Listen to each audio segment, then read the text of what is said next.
এটা পবিত্র মক্কায় পুরস্কার হিসেবে দেওয়া হয়েছে।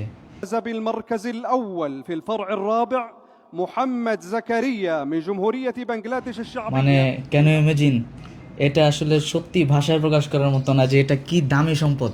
আমি চাই যে এটা সবসময় তুমি হেফাজতে তুমি রাখবা শুনে ইনশাল্লাহ। খুশি হবা। এইটাই আজকে মনে হয় 1000 মানুষ চুমু খাইছে এখানে এভাবে। বাংলাদেশের পক্ষে আমাদের জাকারিয়া প্রথম স্থান অধিকার করেছে, এটা বাংলাদেশের সম্মান। মক্কা তো দূরের কথা, বাংলাদেশ এয়ারপোর্টে আসার সুযোগ হয় নাই। আমার উসিলায় আমার বাবা 2বার গিয়েছেন মক্কা মদিনায়। তুমি সাথে ছিলা, তাশরিফ ছিলা। আমাদেরকে আল্লাহ রাব্বুল আলামিন হয়তো পরীক্ষা নিয়েছিলেন যে দেখি পুরস্কার না দিলে এরা কী করে। আসসালামু আলাইকুম প্রিয় ভাইরা, প্রথমেই আমাদের নবনির্বাচিত বিশ্বজয়ী হাফেজে কোরআন হাফেজকারী জাকারিয়াকে আমার পক্ষ থেকে একটি ফুলের তোড়া আমি দিচ্ছি। এটা সত্যি আসলে জাকারিয়ার জন্য কিছুই না, এরপরও আসলে আমি তো আসলে এসে পাইনি, সেজন্য আমার মনে একটা আক্ষেপ রয়েই গেছে যে এভাবে আসলে দিতে পারলে মনের একটা প্রশান্তি কাজ করবে আর কি। আলহামদুলিল্লাহ, মহান আল্লাহর দরবারে অসংখ্য শুকরিয়া আদায় করি, যিনি আমাদেরকে পবিত্র কোরআনের মতো এত বড় একটি দৌলত দান করেছেন। দ্বিতীয়ত, মহান রবের দরবারে আরও অসংখ্য শুকরিয়া আদায় করি, যিনি সৌদি আরবের পবিত্র মক্কায়, যেখানে বহু মানুষের যাওয়ার স্বপ্ন, উমরা করার স্বপ্ন, সেই কাবা শরীফের ভিতরে পবিত্র কোরআন প্রতিযোগিতায় আমাদের প্রিয় জাকারিয়া প্রথম স্থান অধিকার করেছে। আমাদের আর খুশির ব্যাপার হচ্ছে আমাদের আর রায়হান ইন্টারন্যাশনাল মাদ্রাসায় আমি যখন প্রথম স্থান হই, এরপরে আসলে আমার একটা মনের চাওয়া ছিল যে আর রায়হান ইন্টারন্যাশনাল মাদ্রাসা থেকে যেন এমন একজন হাফেজে কোরআন বিশ্ব জয় করে। সত্যি আমার মনের একটা আকাঙ্ক্ষা পূরণ হয়েছে, সেজন্য আল্লাহর দরবারে আবারও শুকরিয়া। আমি আসলে দেশের বাইরে থাকার কারণে, মালদ্বীপ শ্রীলঙ্কায় আসলে ফ্লাইটে একটা দিন ঢিলে হওয়ার কারণে কোনোভাবেই আসলে এখানে উপস্থিত হতে পারিনি।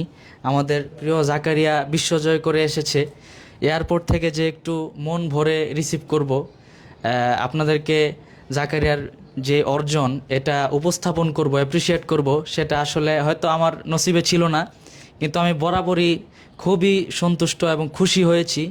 আল্লাহর কাছে অনেক শুকরিয়া আদায় করেছি যে আমাদের বাংলাদেশের সম্মান আমাদের প্রিয় জাকারিয়া বয়ে নিয়ে এসেছে সেজন্য। আর আমি বাজানকে তো মালদ্বীপ থাকা অবস্থায় বাজান খুব খুশি ছিল এবং আল্লাহর কাছে দোয়া করছিল যেন জাকারিয়া যেন বিশ্বজয় করতে পারে, প্রথম স্থান অধিকার করতে পারে। আমি সেই কনফিডেন্স দেখেছিলাম, তো আমিও দোয়া করেছিলাম। আর বাজান মানে অলওয়েজ এটা নিয়ে খুব ভেবেছেন, খুব পরিশ্রম করেছেন। এটা সত্যি আমার কাছে যেমন দৃশ্যমান, সেখানেও যারা ছিল কোরআনের পাখিরা সবার কাছেই এই বিষয়টা দৃশ্যমান ছিল। তো আমি মানে আমাদের সম্মানিত বাজানের কাছ থেকে একটু মানে জানতে চাচ্ছি আর কি, জাকারিয়ার কাছে একটু পরে আসি। আপনি তো মানে মন ভরে দোয়া করেছেন, সবসময় চেয়েছেন যেন জাকারিয়া প্রথম স্থান অধিকার করে। যখন আমি রেজাল্ট হয় তখন রেজাল্ট দেখছিলাম আর মনে মনে ভাবছিলাম যে এই বুঝি প্রথম স্থান অধিকার করে ফেললো। তো সত্যি মানে শেষে যখন বলল যে মানে জাকারিয়ার নামটা যখন উচ্চারণ করলো, সত্যি মানে আমি লাফ দিয়ে উঠলাম যে মোহাম্মদ জাকারিয়া জমহুরিয়ত মিন বাংলাদেশ। এটা তো সত্যি মানে এই যে আরবিতে এভাবে বলা যে একটা অনুভূতি, এই অনুভূতিটা আসলে আমি আমার মধ্যে কি পরিমাণ যে ভালো লাগার সেটা আমি নিজেও জানি, আর জাকারিয়া তো অনুভব করেছেই। এটা জাকারিয়ার কাছ থেকে শুনবো, বাজানের কাছ থেকে একটু জানতে চাই যে কেমন লেগেছিল তখন। আমি আসলে সবচেয়ে বেশি মিস করছিলাম তোমাকে, কারণ এর আগের বছর আমরা আব্দুল্লাল মারুফকে নিয়ে এই প্রতিযোগিতায় গিয়েছিলাম। তুমি সাথে ছিলা, তাশরিফ ছিলা। আমাদেরকে আল্লাহ রাব্বুল আলামিন হয়তো পরীক্ষা নিয়েছিলেন যে দেখি পুরস্কার না দিলে এরা কী করে। তো আমরা চূড়ান্ত ধৈর্য ধরেছিলাম। এরপরে এবছর গেছি, আমি ইচ্ছা করেই তোমাকে নেই নাই, কারণ তুমি গেলে অনেক ভিডিও এমনি হয়ে যায়, কিছু মানুষ এটাকে একটু অন্যভাবে দেখে। তো এই জন্য এবার আমরা একটু ঢাকা থাকার চেষ্টা করেছি। আল্লাহর শুকরিয়া যে তোমার পরে বিশ্বজয়ের মুকুট আমাদের জাকারিয়া আর রায়হানের পক্ষে নিয়ে আসছে। এটা আসলে তুমি এয়ারপোর্টে যদি আসতে পারতা, তুমি তো আসলে ফ্লাইটের শিডিউলে এসে পড়ে গেলাম। তুমি থাকলে মানে আমরা আমাদের আনন্দটা একদম পুরো মাত্রায় 100-তে 100 হতো। এই একটা জায়গায় গ্যাপ ছিল, তুমি ছিলে না।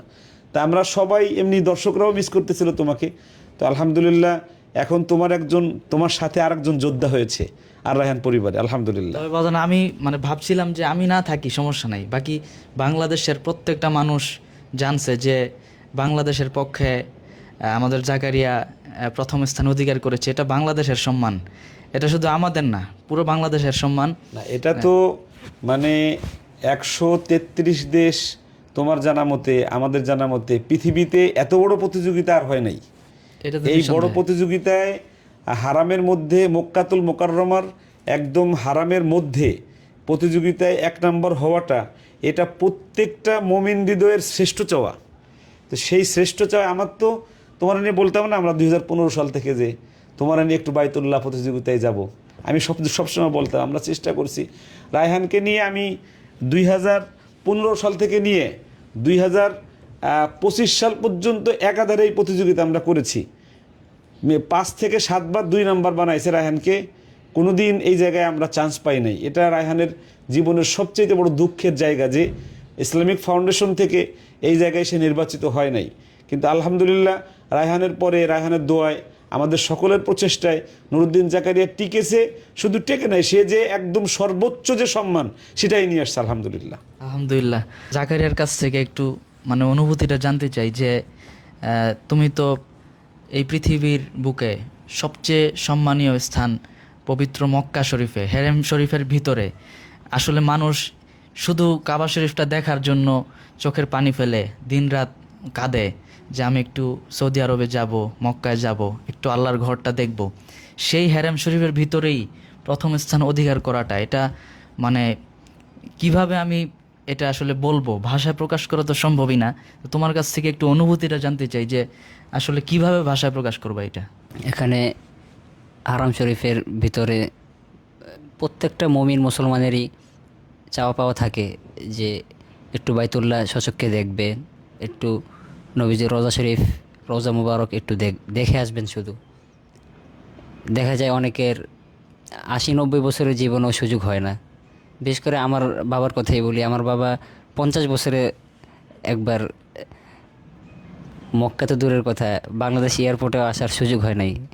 তো আমার উসিলায় আমার বাবা 2 বার গিয়েছেন মক্কা মদিনায়, আর আমি এই অল্প বয়সে আমি 2 বার গিয়েছি। তার ভিতরে একবার সৌদি রাষ্ট্রীয় মেহমান হিসেবে এই প্রতিযোগিতার জন্য যাওয়া, তারপরে সেখানে গিয়ে আবার সর্বোচ্চ রেজাল্ট নিয়ে আসা, এটা কোনোভাবেই ভাষায় প্রকাশ করা সম্ভব না। তো এখানে সকলেরই প্রচেষ্টা ছিল। তারপরে বিশেষ করে উস্তাদজির কথা তো এখানে বলে শেষ করা, এখানে চিন্তা করার মতো না। উস্তাদজি যেই কষ্ট করেছেন এটা কারো পক্ষেই সম্ভব না এরকম কষ্ট করা।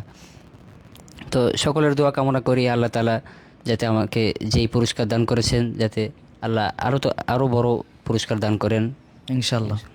আমিও দোয়া করি, আর যারা দেখছে সবাই দোয়া করবে ইনশাল্লাহ। আসলে কি দেখতে পারি ওই প্রাইসটা? যে আমি তো ওরকমভাবে দেখি না, আসার পরে মানে তুমি যে কি নিয়ে আসলা এটা একটু দেখা উচিত মনে করতেছি আর কি। আমি খুলবো? আপনি খুলবেন ইনশাল্লাহ। একসাথেই খুলি। মাশাআল্লাহ, এটা তো অনেক ভারী।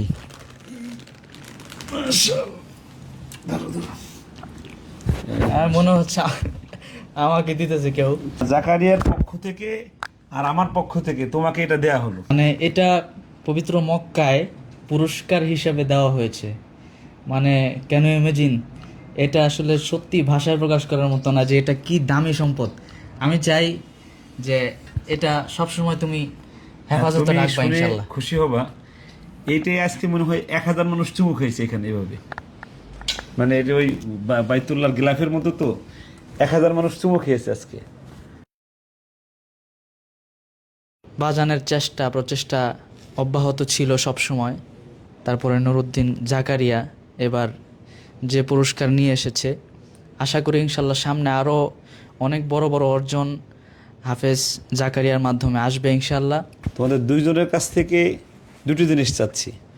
তুমি সেনেগালে বিশ্বজয়ের সময় 2024 সালে প্রথম যে প্রশ্নটা পড়েছিলা সেটা একটু পড়ো, আর জাকারিয়া এই বাইতুল্লায় মানে ফাইনালে দ্বিতীয় যে প্রশ্নটা পড়েছিল, এই দুইজনের দুটি প্রশ্ন একটু আমরা একটু শুনি। সেনেগালে তো অনেক দিন হয়ে গেছে, আসলে খেয়াল নেই, তবে অল্প একটু তেলাওয়াত করি ইনশাল্লাহ। আমি তো জাকারিয়ার জন্য আজকে আসলাম, ওর তেলাওয়াত শোনার জন্যই বসছি।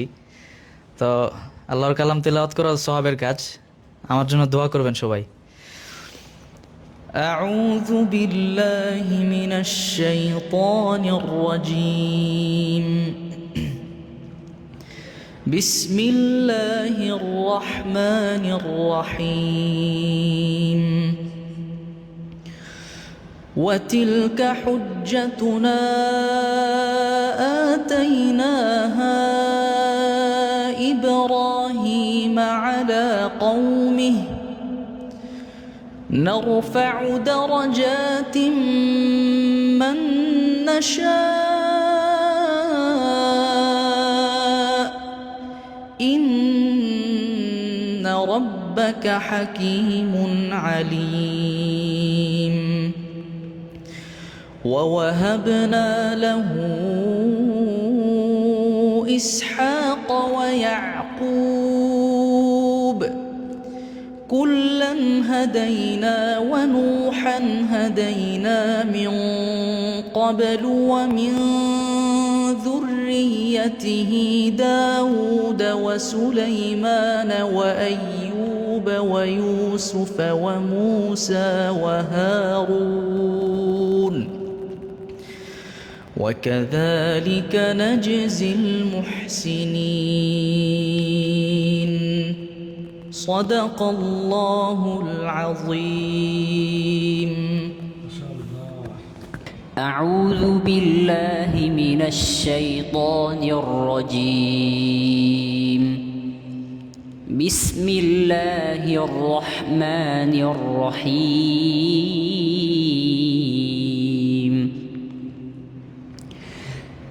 يا أيها الذين آمنوا لا تسألوا عن أشياء إن تبد لكم تسؤكم وإن تسألوا عنها حين ينزل القرآن تبد لكم عفى الله عنها والله غفور حليم. قد سألها قوم من قبلكم ثم أصبحوا بها كافرين.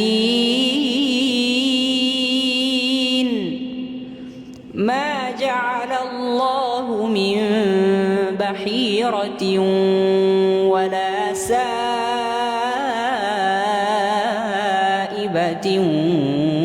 ولا وصيلة